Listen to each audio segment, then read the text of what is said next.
pleasure to see you in the chair, and I thank my honourable friend for bringing forward this debate today. And actually, it's lovely to see cross-party working on such a serious issue. I'm not from Kent, I'm from Norfolk, but there's actually, listening to the debate, there's some very clear similarities. I mean, we are a very rural county in Norfolk, similar to Kent.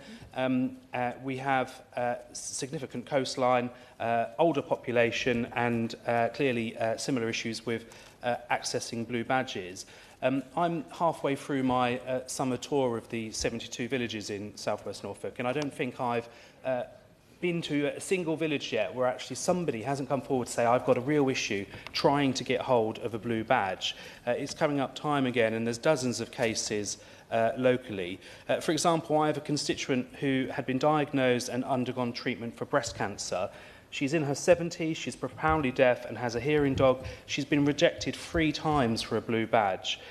As a result, she's reluctant to leave her village. There's a real issue with isolation from this.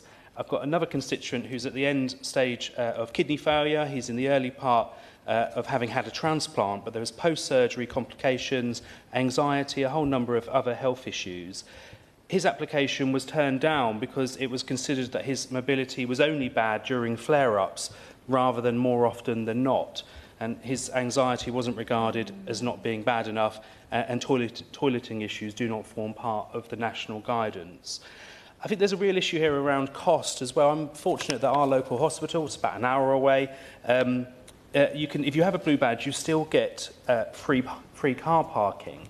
If you're in a rural community, you do often not have any public transport enabling you to get to hospital. You have to drive, or you have to rely on other people to drive you there.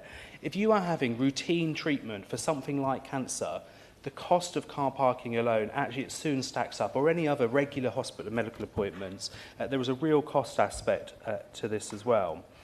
I'd like to ask the Minister what arrangements are in place for monitoring councils on the time taken to process blue badge applications. There seems to be an incredible amount of time that Norfolk County Council is spending processing applications, and there is an element of local criteria, I haven't done the work yet, but I think there's actually a significant policy difference in Norfolk where it's incredibly difficult for a whole range of reasons to be eligible for a blue badge. Clearly there are people who would benefit and need a blue badge that are not receiving it.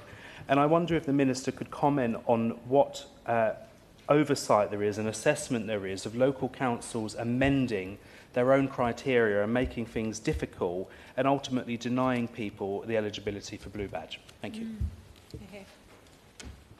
And so